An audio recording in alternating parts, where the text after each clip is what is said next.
Hi, welcome to Imperium Learning.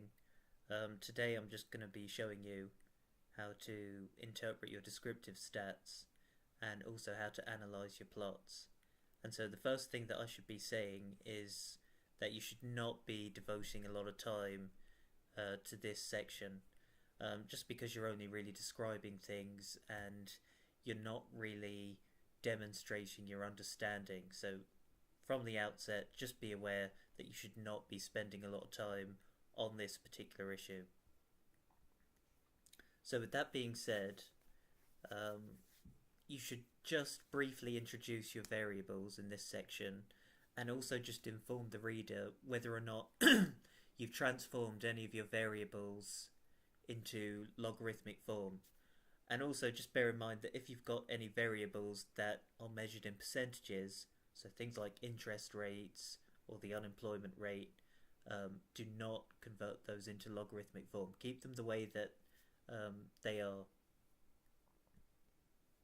And so now very quickly I just want to show you on Eviews how you create your table of descriptive stats for your appendix. So particularly when you've got multiple variables, all you have to do is hold down the control button on the bottom left hand corner of your keyboard and then start left clicking all your variables of interest, like I'm doing right here.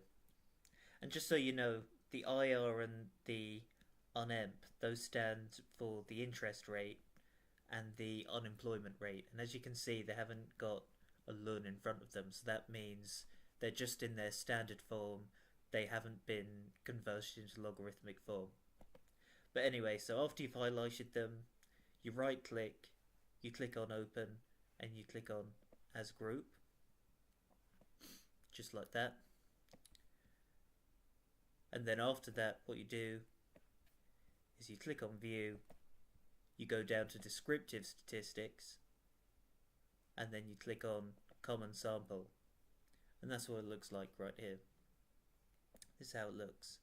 And so just copying and pasting this into Microsoft Word is a really good idea. So all you have to do then, go from the bottom right, left click, highlight everything,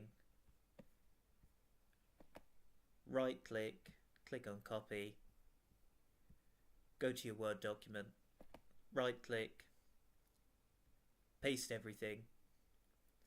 And as you can see now, I haven't got any border lines between my cells.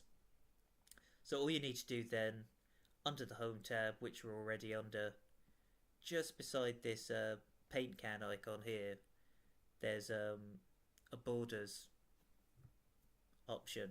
So you just click on the down arrow and click on all borders.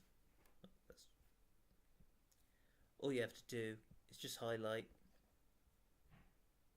your table like that, click on this, and then you've got yourself a nice little table for your appendix. And now I just want to show you how to estimate a plot on Eviews. So if we just very quickly go to Eviews and we get rid of this, let's just pick this one, Learn AHP, just right click, click on open, and then all you have to do is click on view, click on graph, and then after that you just click OK, leave everything the way it is, and there you go. That's the way it is. And another variable that I just want to do very quickly is my LUN GDP variable here. So again, all you have to do, click on view, click on graph, and then afterwards just click on OK. I'm just going to expand that.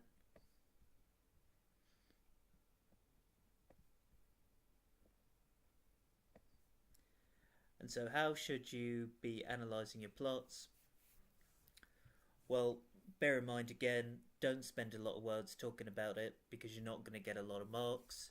But just some things that you can discuss is whether or not they appear to be a non-stationary series or a trend stationary series. So if we just take a very quick look here, this first one's a non-stationary series. It resembles a random walk. And the reason for that is it hasn't really got any kind of a mean. It's kind of drifted, or if it does, the line is regularly sort of diverging away from that. It certainly hasn't got a constant variance.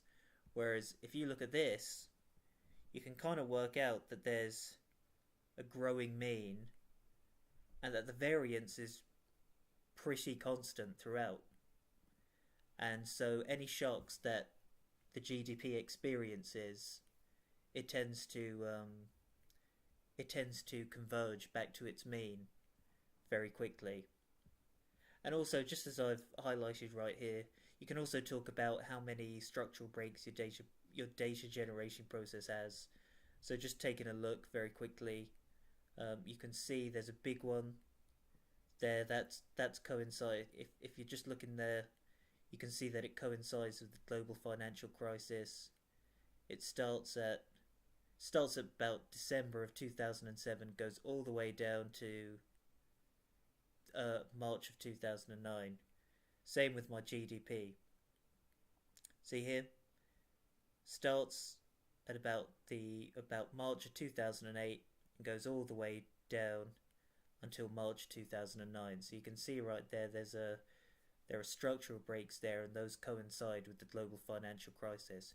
So you can put that in. But like I said, don't be spending too many words on this section of your essay. Okay, well, I think that's pretty much it. So, bye now.